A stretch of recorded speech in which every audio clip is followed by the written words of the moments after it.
विस्थापित परिवार में नियम था कि 25 डिसमिल जमीन देना है और एक नौकरी देना है प्रत्येक परिवार में, लेकिन वो हो नहीं पाया। फिर जो है 2012 में नीति बना है, उसमें जो है नौकरी का प्रावधान हटा दिया। उसमें दिया हुआ है कि 2.25 लाख रुपया एक परिवार पर जो है रोजगार के लिए 2.25 लाख रुपया देना है गुजर बसर करने के लिए। और विस्थापित नीति जो बना हुआ है 2012 का, उस नीति के अनुसार जो लाभ मिलना चाहिए विस्थापित परिवार का वो नहीं मिला। इसीलिए माननीय मंत्री महोदय से कहना है कि हम लोग विस्थापित नीति जो बना है उससे एक कदम हम लोग न आगे बढ़ना चाहते हैं न एक कदम पीछे आना चाहते हैं। इसलिए कि जो नीति बनता है तो सबके लिए नीति बनता है, विस्थापित नीति बन गया। अब रह गई बात मेन, एक मिनट रुकिए, ये मेन जो है मेन विस्थापित परिवार को 2.25 लाख रुपया देने का जो बात है, ये 2012 में जो है ये नीति बना। तो मंत्री महोदय आप बता दीजिए कि आपको जो है 5,000 रुपया हम जो है पैसा दिए और वो दिए हुए 2012 में जो है नीति बना, तो आज कितना दिन हो गया, क्या साल हो गया? 13 साल हो गया। मेरा कहना है मंत्री महोदय कि सब जो है दिन प्रतिदिन महंगाई बढ़ते जा रहा है, महंगाई बढ़ते जा रहा है, महंगाई बढ़ते जा करके आज बढ़ के कितना हो गया है? 1851 करोड़। अब सोच लीजिए, जब आपका डैम बनाने में इतना कॉस्ट बढ़ गया तो विस्थापित परिवार का जो नीति बना 2012 में, उसमें 2.25 लाख रुपया करके देने का प्रावधान है।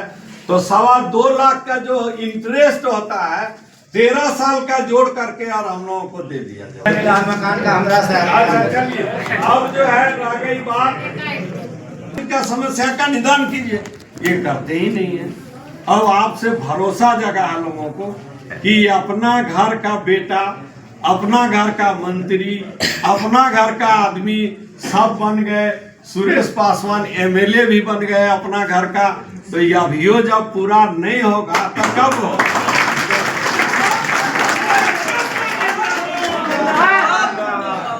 इसलिए अभी जो बात हो गई, एक मिनट सुनिए, सुना अभी जो बात हो गई, माननीय मंत्री महोदय से मेरा अनुरोध है, निवेदन है कि सारा बात आप सुन लिए, सबका समस्या भी सुन लिए। एक दिन जो है पदाधिकारी के साथ बैठक करके और इसका निदान कर दिया जाए, क्योंकि डीसी जो होते हैं समन्वय समिति का अध्यक्ष होते हैं विस्थापित परिवार का।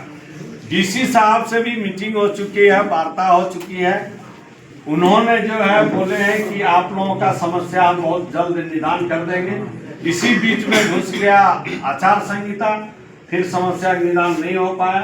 आप बात कर लीजिएगा। तो हमको लग रहा है कि तुरंत विलंब नहीं है इसमें और कहीं कोई तरह का लिटिगेशन भी नहीं है। आप बैठ के इसको जब चाह लीजिएगा तब निदान हो जाएगा। विस्थापित भी खुश हो जाएगा, देवघर वासी भी खुश हो जाएगा, किसान भी खुश हो जाएगा, सारे लोग खुश हो जाएगा। सर इसका जितना जल्दी हो इसको करके निदान करें। इतना ही कहकर कम सैकड़ों बरस से वहां रह रहा, सैकड़ों बरस से।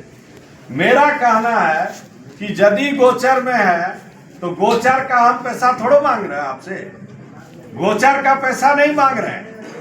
मांग रहे हैं कि विस्थापित नीति में जो हम लोगों को मिला है, लाभ मिला है, सिर्फ वो जो है कंपनसेशन और लाभ आप दे देंगे। हम लोग ये आपका जमीन का पैसा नहीं मांग रहे, इसलिए वो सरकारी जमीन है। हम लोगों का नीति और अथी में नहीं है जो आप सरकार का जमीन का पैसा भुगतान करें, वो नहीं चाह रहे। लेकिन जो नीति में है उसका लाभ कम से कम कुसैया को मिले। आस्था गांव जो है 25 घर छूट गया है, उसमें एक्वायर हुआ था, इंक्वायरी हुआ, इंजीनियर लोग नापी भी किए, लेकिन वो मझधार में रह गया, बीच मझधार में रह गया। उसका एक्वायर करके भुगतान नहीं हुआ, सिर्फ वो लोग भुगतान चाहता है। घर हमारा जो है पानी में डूब रहा है, पानी के किनारे में है, सांप बिच्छू सब घुस जा रहा है। उसको जो है कम से कम घर का जो है मुआवजा दे दिया जाए, ताकि वो लोग फिर वहां से उठ करके दूसरी जगह घर अपना बना ले। वही पे सर यही बात है। अरे सामने से हटने जाइए। हेलो, हाँ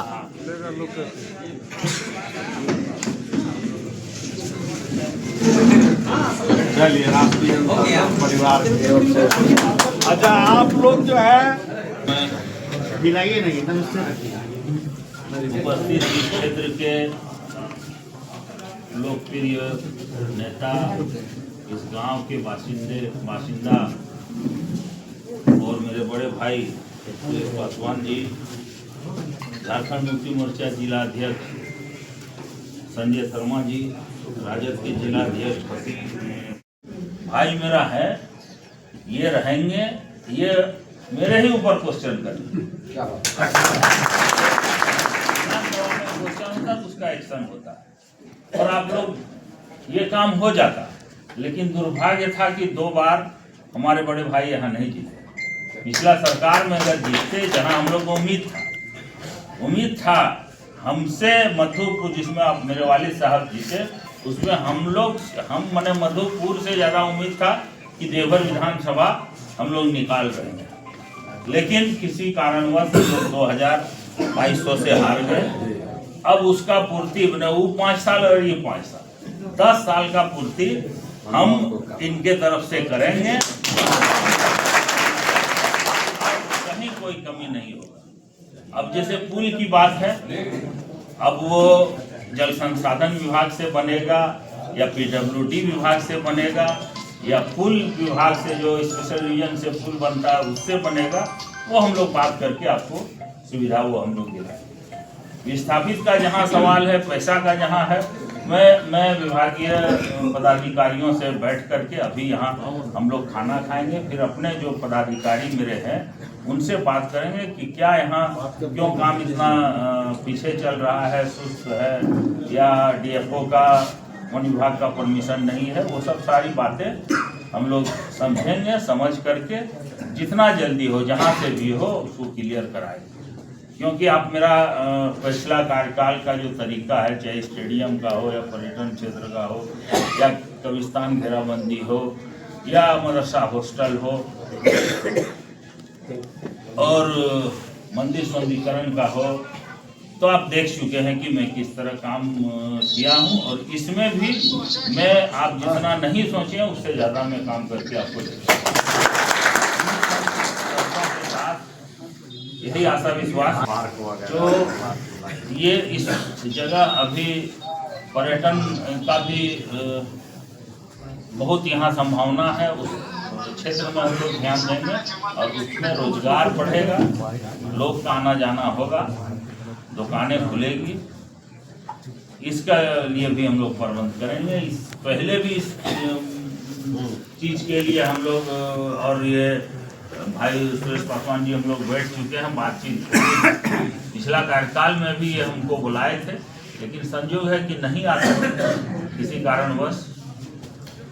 लेकिन अब जो होगा, अब पर्यटन का भी क्षेत्र में काम होगा और जल संसाधन विभाग का जो भी काम है वो भी अपना काम होगा। बैठक मेरा है, विजिट है, अभी समझना है कि क्या इसमें कहाँ दिक्कत है, कहाँ परेशानी है, और जो भी जनता के यहाँ के विस्थापितों का हित में होगा वो काम होगा। इस क्षेत्र के सौंदर्यीकरण के बारे में क्या, वो भी हम लोग रोड मैप बनाएंगे और देवघर का पानी भी देना है, उसका भी काम। कब तक पानी की उम्मीद है क्या? अब देखते हैं, अभी तो पहला आज मीटिंग है, यहाँ के बारे में कुछ जानते नहीं, अफसर सबसे बैठेंगे, झूठ बोल के कोई फायदा नहीं।